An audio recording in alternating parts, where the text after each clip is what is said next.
What happens when a simple parking lot proposal threatens to erase generations of my family's history?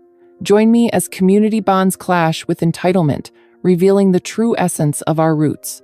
Hey there, Porch Patrol Squad. Let me know if you've ever locked horns with a Karen like in today's story. Smash that like button and spill the tea in the comments. And if you're craving more outrageous HOA battles, make sure to subscribe and ring that notification bell. Believe me, you don't want to miss how this unfolds. As the clapping subsided, Karen stood awkwardly in the spotlight she had never quite wanted, her expression oscillating between relief and sheer bewilderment. Was this what it felt like to bask in the warm glow of community acceptance? It was a victory banquet for our history, and she was a reluctant guest who had just tasted the appetizer of humility. The crowd danced around her, oblivious to the fact that just 2 hours ago, they had been plotting miniature roadblocks in their minds to ward off her impending HOA wrath. I suppressed a grin, recalling Karen's previous maniacal ambition of transforming our sacred grounds into lifeless concrete, a thought that now felt averred in the unlikely theater of suddenly adopted neighborly kindness. Who knew a little taco spitball could induce such philosophical enlightenment? What's next? I teased, nudging Lily. A whole HOA dance committee dedicated to honoring the land? Perhaps a Taco Fest law to solidify her newfound appreciation for cultural practices? I leaned closer, my conspiratorial voice just barely above the magical hum of the crowd. Yet, even my sarcasm couldn't overshadow the palpable sense of unity in the air. Despite their earlier tensions, neighbors were now sharing cringeworthy renditions of nostalgic tales involving Karen's earlier attempts to impose decorum on our vibrant, albeit unsanctioned, history. Alas, the evening was morphing into something wonderfully absurd. An HOA president trapped inside a comedy of her own making. It felt empowering to bear witness to someone's fall from power into acceptance. What a narrative twist! Amidst the revelry, I decided to risque the stage. And no, not necessarily the literal stage where Karen now stood awkwardly adjusting her blazer. Rather, I took a few steps toward our elders grouped by the food truck. I could hear their wise cackles resonate like a pleasant wind chime, imbuing the night with timeless stories only they could share. It's remarkable, I said aloud, to think that just this morning, Karen was out here launching her plastic lawn flamingos at our ancestral grounds. Now, she could potentially take part in an elote extravaganza. My words danced their way into the small circle, and the elders responded with a chorus of laughter and nods, their glimmering eyes filled with admiration for our escalating saga. It was a powerful reminder that their struggles against authority had not gone unnoticed, even in the most comical of contexts. Just as Karen seemed ready to attempt a stuttered recap of her impromptu speech, a neighbor, Mr. Thompson, the ever-sweetest old man known for his splendid hobby of modifying lawn ornaments in his full-time career as a serious retiree, stepped forth. You know, Karen, I've always thought the fastest way to the heart of any neighborhood is through good food. His simple suggestion, sincere in its delivery but entirely warped in its potential, had the power to neutralize even the coldest resistance. Let's see if you can handle some of this elote, eh?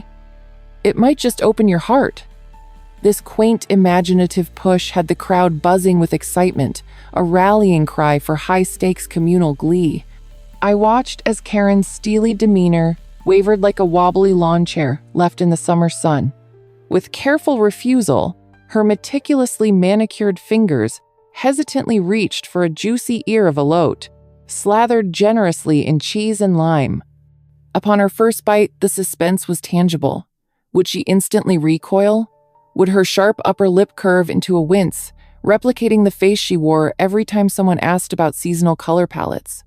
Yet, to my astonishment, her brows relaxed as she took in the vibrant explosion of flavors, her eyes widening like a child encountering cotton candy for the first time.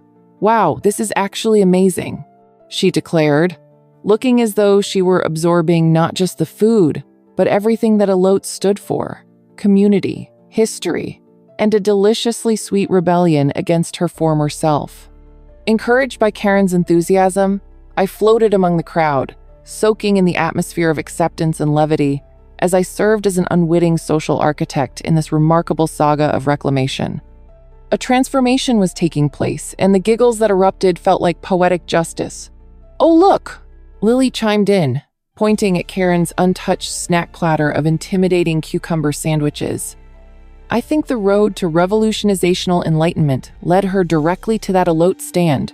As bursts of laughter erupted, the balloons adorned with vibrant tribal motifs danced cheerfully in the wind, symbolizing our vibrant history and harmonious existence. I felt pride swell in my chest, not only for our small triumph, but also for the very spirit that had emerged from the challenge. As the night wound down, Karen found herself circulating through the crowd with an unusual ease, high-fiving kids with colorful war paint smeared across their cheeks, and responding to repeatedly insistent invitations for more elote.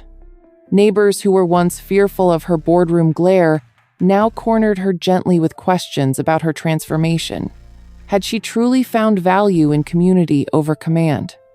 Each of her responses struck an admirable harmony, and within the gentle ebb and flow of our laughter and lighthearted banter, I sensed a new chapter unfurling brightly amidst the twinkling lights. You know what? My voice rose over the festive din as I approached. If someone like you can learn that paving over our history isn't necessary, maybe I should actually draft our ambassadorial proposal for you to join us in this taco revolution. Of course, I was partially jesting, but one could not shake the feeling that perhaps, just perhaps, the HOA was about to embark on an extravagant, history-laden renaissance. I felt giddy at the thought of what my community would evolve into, an unassailable bond shared over food, laughter, and yammering victories over the inconceivably mundane. And just like that, I said dramatically, Karen Whitmore, once our very own ruler of pavement, now stands here under this affectionate starry sky as an honorary taco queen. As the applause surged again, I wondered if all that remained were dreams of a paved paradise that blurred not only the horizon, but the horizon of understanding. Would she, I wonder, embrace being our taco queen? With every passing moment, the elote stand morphed into the center of the universe according to our first-time taco queen, Karen Whitmore. I watched in awe, a mix of disbelief and amusement washing over me as she offered genuine smiles, and even held impromptu popcorn-style conversations with various skeptical neighbors. Just a few hours prior, she had been orchestrating plans for shiny concrete slabs to obscure our sacred land. But now, here she was, donning a paper crown adorned with corny decorations while balancing a plate of elote like it was the Holy Grail. I must say, it was quite a sight. A stern HOA leader transformed into the jester of her own misadventure, the beloved taco mascot of our peculiar little neighborhood gathering. Of course, this newfound camaraderie didn't come without its fair share of theatrics. "So, Karen," Lily chirped, her hands animatedly spinning as she connected the dots for the audience we'd unintentionally gathered. "Does this mean you'll revise Article 22 of the HOA rules to include annual taco fests?" The crowd erupted with excitement, their half-melted churros becoming makeshift pom-poms, and all eyes turned eagerly to Karen. Suddenly, she was under the spotlight once more, but this time she was not facing with fortress-like defenses, but instead wearing the armor of vulnerability and perhaps even a hint of joy. It was a deliciously ironic role reversal I was more than eager to witness. With a flourish that seemed almost choreographed, she raised a piece of elote like a conductor would their baton, inviting the spirit of community to shine a little brighter. "Why not?" she proclaimed, feigning seriousness that could not hide the playful glint in her eye. "If we're celebrating culture over concrete, then I guess we'd better make it a festival of flavors." The elation was electric, dancing through the air with palpable delight. I couldn't help but high-five Lily, our gaze filled with mutual astonishment at Karen's transformation. Seeing the steely-eyed ruler of property lines pivot into this open-hearted embodiment of fun made me truly believe in the unexpected magic that often unfolded within our quirky community. Of course, as any great narrative would demand, there came the inevitable moment where Karen's sense of newness collided with old habits. Just one condition, she clapped her hands, gaining a smidgen of her previous authority back, albeit diluted by the glorious glow of grease-stained fingers and laughter. We must establish proper parking zones for Taco Fest. Maybe even a designated food truck area to avoid those tragic taco spill incidents of 21. The laughter that followed was not mocking but endearing, a gentle acknowledgement of her quirky quirks, not so dissimilar from keeping Mall Santas in check. As the laughter simmered and the elote stood partly consumed on our makeshift altar of community spirit, it struck me that maybe, just maybe, we had indeed managed to inspire growth here. Karen's pristine khakis and blazer no longer constrained her. Instead, they became symbols of a woman stepping outside the box, allowing the ripple of laughter and warmth to seep into the rigid edges of her carefully curated former self. It was a delightful absurdity, the ultimate punchline to a joke only the universe could deliver. But the climax arrived as Mr. Thompson, with his unwavering knack for turning anything into a puppet show, decided to reveal a hidden talent. He approached Karen, holding a wooden spoon like a baton, and gestured to a group of children gathered nearby. "How about a taco dance?" he exclaimed, his wrinkled face beaming with unexpected energy. The kids erupted in excitement, their youthful exuberance quickly enveloping Karen into the fold.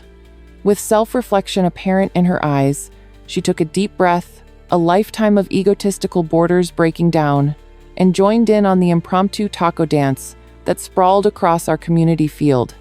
At last, the sacred land had transformed into a celebration of unity, history, and a silly dance that would echo through our memories for years to come. As I stood on the periphery, immersing myself in this warm tapestry of moments woven through laughter, shared history, and Karen's quirky taco legacy, I felt a profound satisfaction. Who knew it would take a little corn and cob to turn her into the community's taco queen?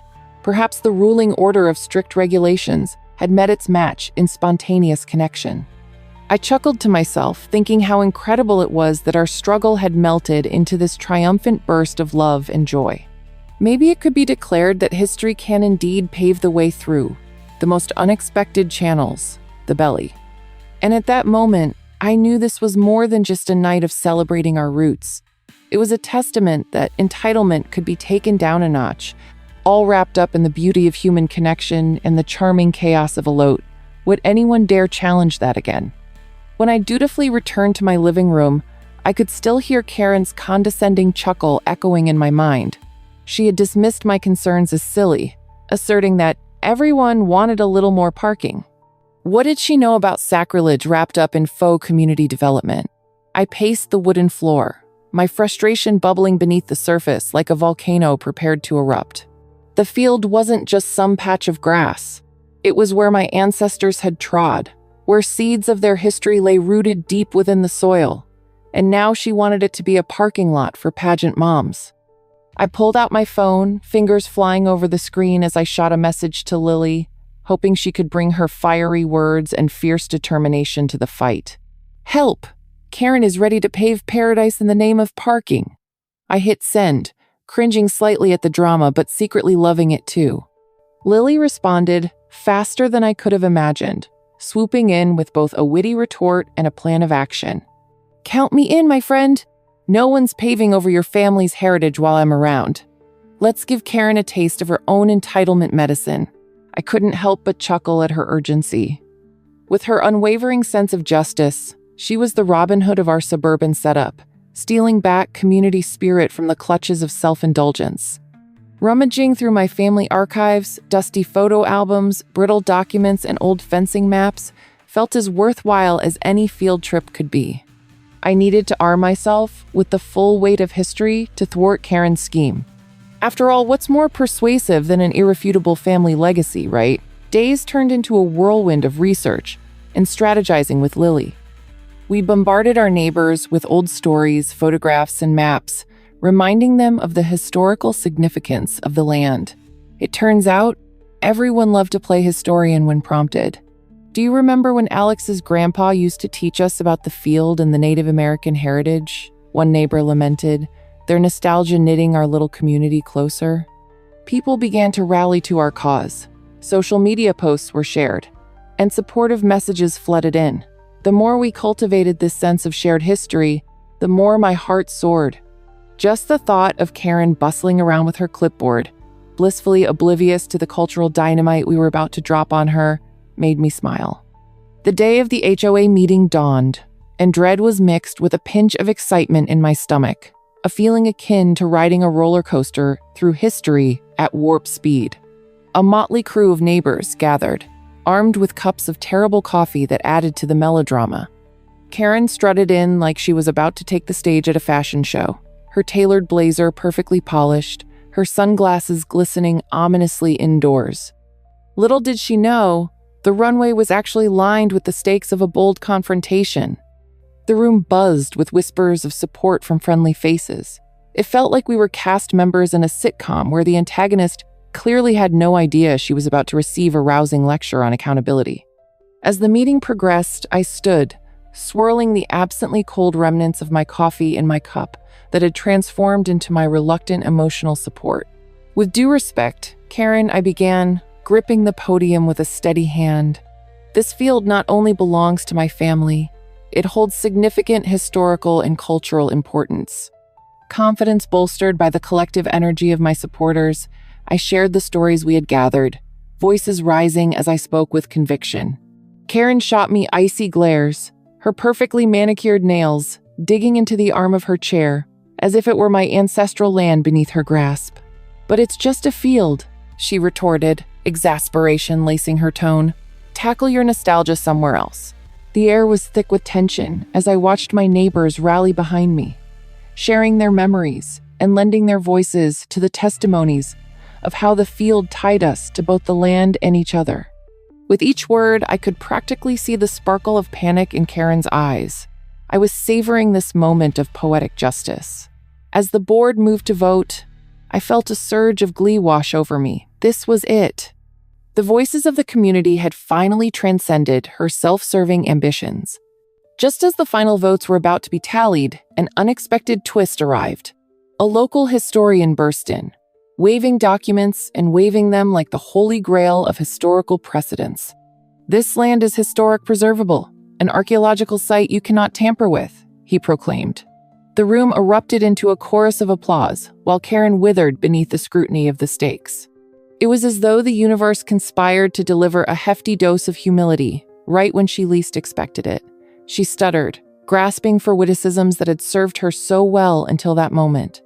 The HOA board, who had never dared to stand against her, finally broke their silence, turning their attention to her. With a gleam of victory, I couldn't resist the delicious irony of witnessing her own hammer of authority come crashing down on her. It was clear she had underestimated the spirit of the land and the power of a united front. "So, what's it going to be, Karen? Pave it or preserve it?" I grinned, a hint of sass dancing in my tone. In that moment of climatic victory, I realized not only was I protecting my family's legacy, but also igniting the spirit of community care and pride. And oh, how sweet was that? In the aftermath of the dramatic HOA meeting, a peculiar mixture of elation and disbelief clung to the air like confetti at a surprise party. We had not only fended off Karen's brazen attempt to erase our history, but somehow, through a speech laced with nostalgia and the power of community, we had transformed skeptical glances into supportive nods.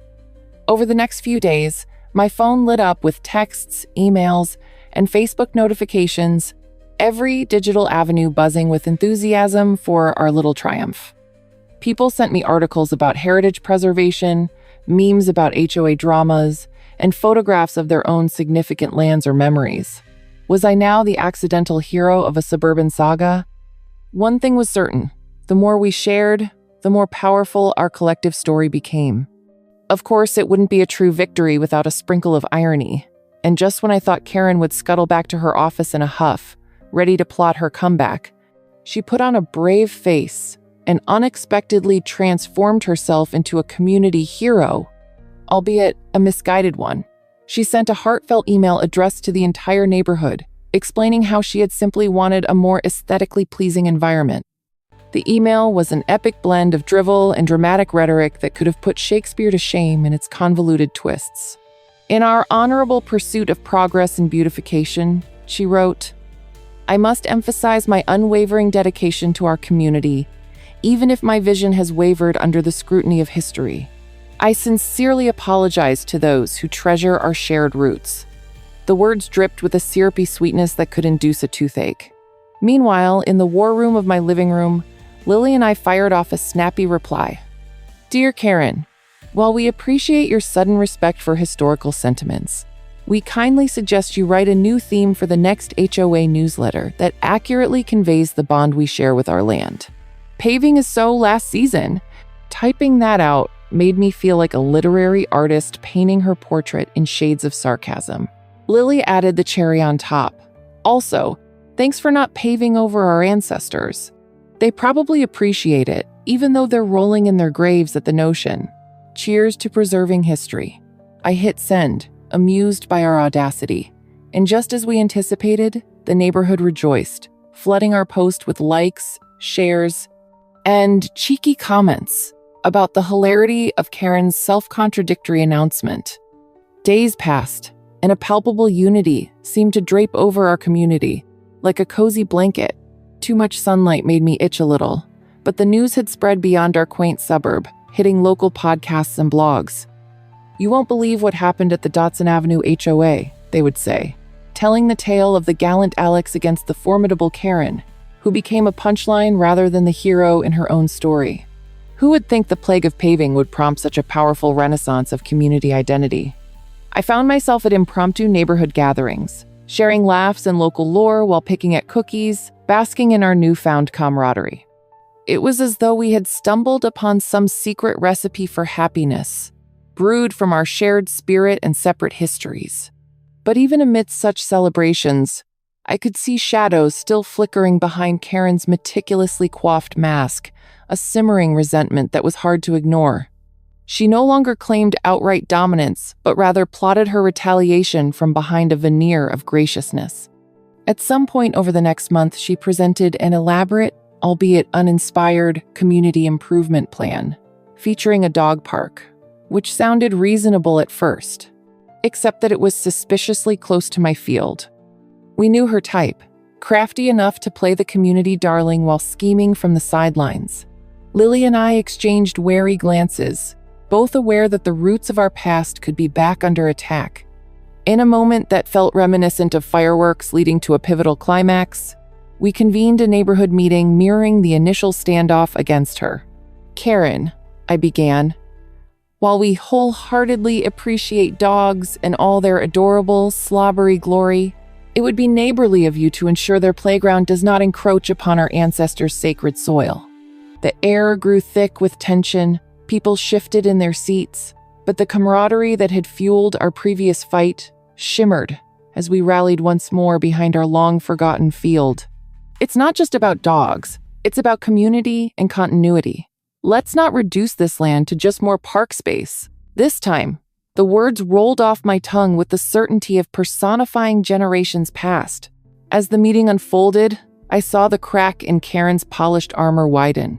Her face, usually dispassionate and commanding, now radiated discomfort as my neighbors echoed my sentiments about preservation over convenience. You see, it's about more than just grass and parking spots. Lily jumped in, her enthusiasm infectious.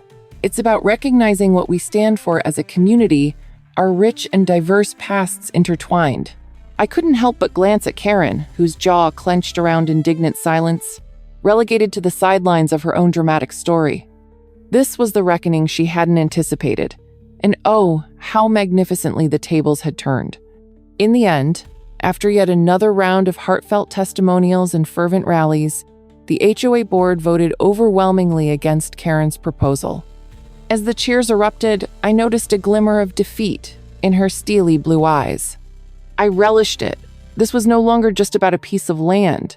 This was about reclaiming our narrative and standing tall against entitlement. What's more satisfying than that? Maybe now, Karen would realize that the real strength of our community came from its roots, rather than the polished facade she sought to fashion. How about we focus on community togetherness instead of dubious developments? I wondered aloud, flashing a triumphant grin. The afterglow of our victory lingered like confetti stuck to the floor, but trust me, maintaining that jubilant spirit took work. Karen, the HOA's self-proclaimed queen, had temporarily retreated into her fortress of tailored blazers and forced humility, but everyone knew it wouldn't hold for long.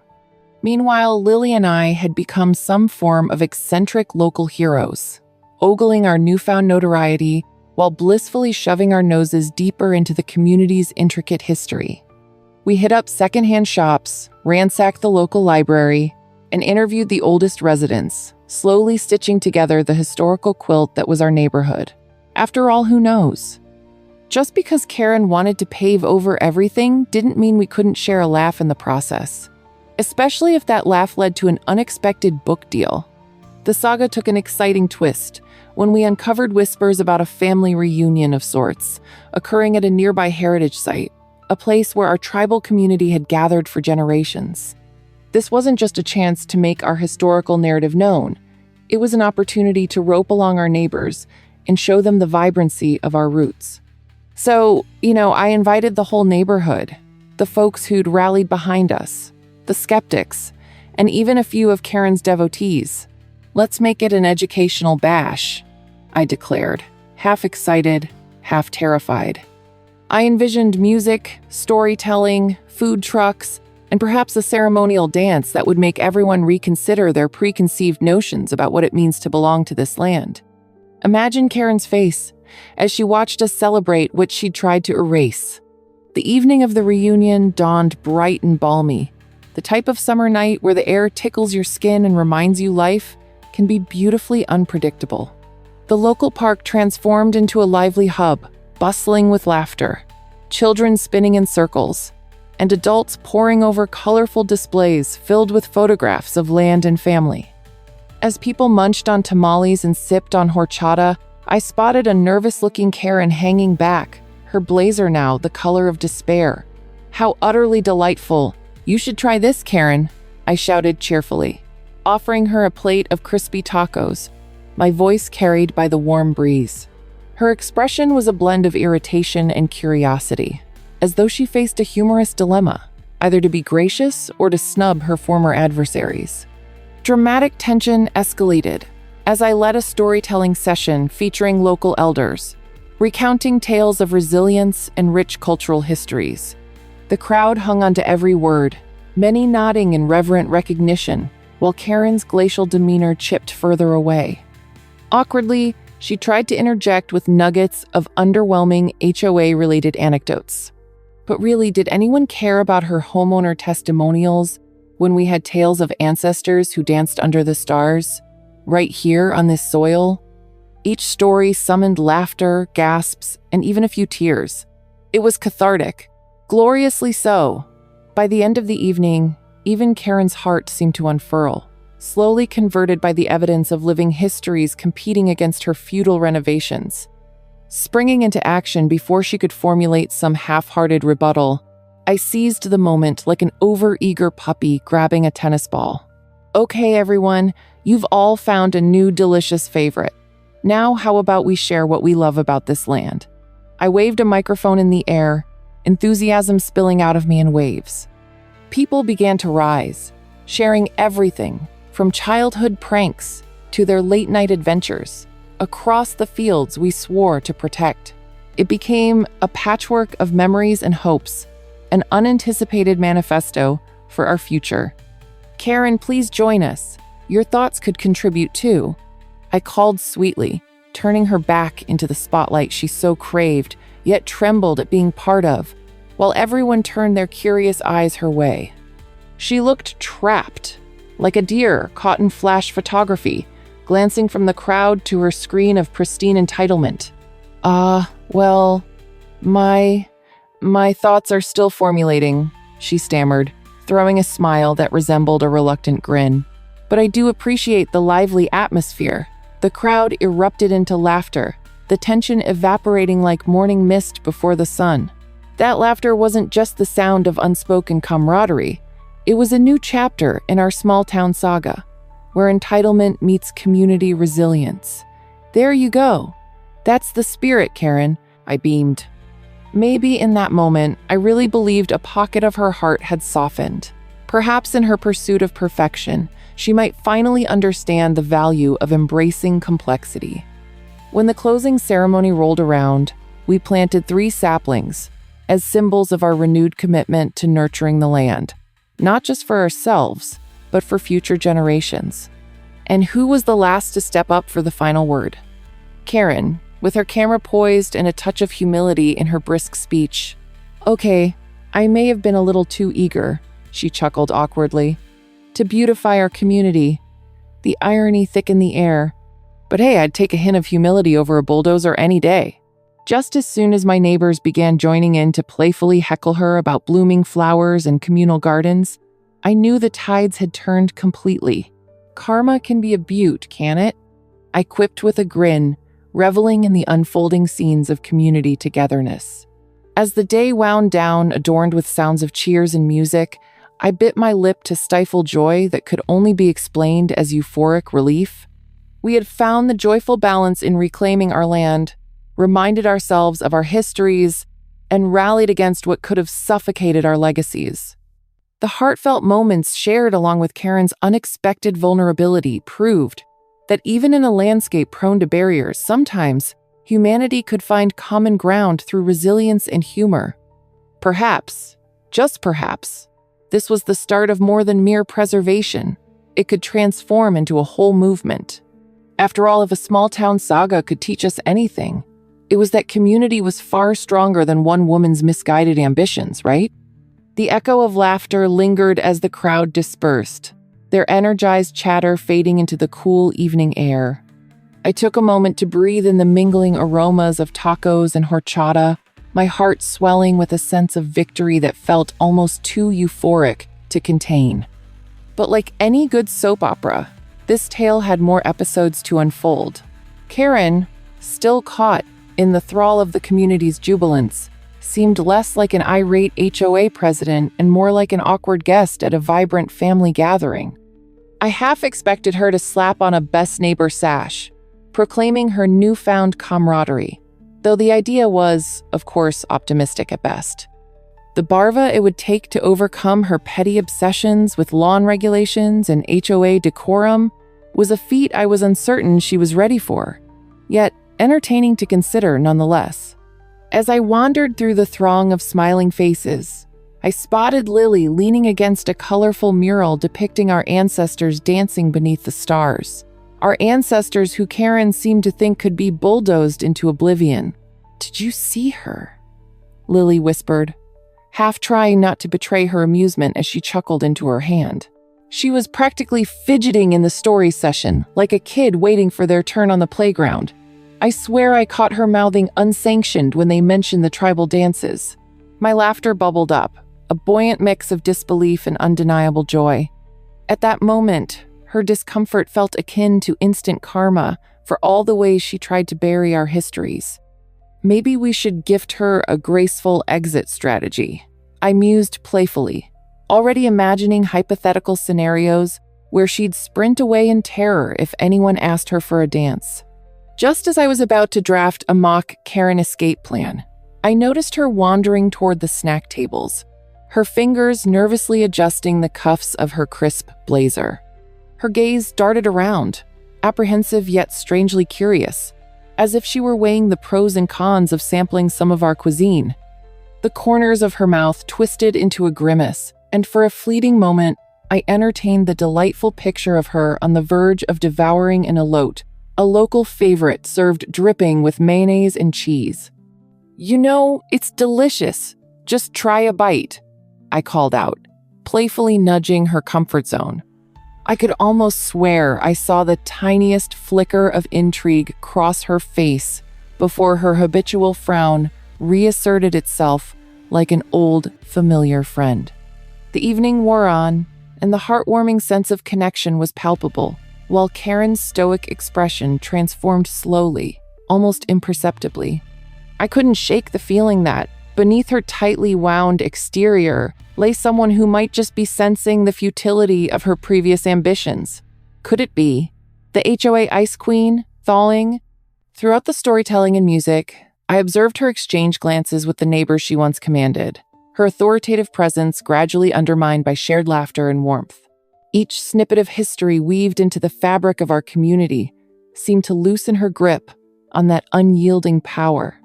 But every time I began imagining her surrendering to the camaraderie, a sharp reminder flashed through my mind, warning me of the drama she'd brought before. Surely she wouldn't give up that easily. Then, in a move that felt almost scripted, she took a hesitant step forward while I engaged my friends in a game centered around heritage trivia. Okay, I'll admit, what's the correct answer? I teased, enjoying how everyone fully embraced the spirit. But before I could delve into our legendary elixirs, Karen cleared her throat, capturing the crowd's attention in a way reminiscent of a heavyweight champion entering the ring. Excuse me, can I have a word? Her voice, though laden with hesitation, had a surprising strength to it. The group collectively turned to her, a flicker of intrigue and amusement lighting the air. Yes, Karen, what is it? I leaned against a picnic table, a fabricated air of formality gracing my demeanor. This was it, the moment of supreme judgment. All eyes, including mine, were glued to her, ready for whatever breathless proclamation she would deliver. I just wanted to say, she started, glancing down, perhaps taking a page from the How Not to Command a Crowd handbook. I realize I've maybe gone overboard. Gasps from the crowd interrupted her admission. When trying to make things better, I might have overlooked the more generous spirit of this community. The collective befuddlement was palpable. Did she just apologize? To us? As her edited speech unfolded, I watched half in disbelief, half in encouragement, ready for her to stumble over her words like a toddler in oversized shoes. Though I expected her to reassert her authority with some convoluted HOA rationalization, she continued, "While I thought beautifying the neighborhood meant paving every inch, seeing all of you gathered here tonight, celebrating and cherishing the very ground we walk on, has shifted my perspective." A final awkward giggle escaped her lips, the air bubbling with camaraderie. I guess it's not too late for someone to bloom where they're planted, right? And just like that, with one sentence, she transformed from antagonist to a willing participant in our revelry, and the crowd erupted into applause. It was surreal. Maybe my neighborhood had shifted an HOA ruler into reconsidering her very motives. Who knew floral patterns could make tyranny bend a little? Lily elbowed me gently, eyes sparkling with disbelief and happiness. "Look at that. Karen just might be in bloom now," she joked, and I couldn't help joining in her laughter, the absurdity of the situation washing over both of us. Here we were, witnessing the most gloriously dramatic metamorphosis while standing on land we had vowed to protect fiercely. With Karen transformed from tyrant to neighbor, could we perhaps transcend our personal histories and join forces in celebration? After all, if this evening taught us anything, it was that community could bloom against all odds, something I'd never imagined I'd have to say in relation to Karen. Perhaps it was time we opened the door for new friendships too. Would she embrace this alternative narrative? Thanks for tuning in. It really means a lot to us. If you're still fired up from this HOA showdown, check out our next jaw-dropping battle on the right, or let YouTube surprise you with another wild ride on the left. Take your pick, and I'll see you in the next neighborhood drama.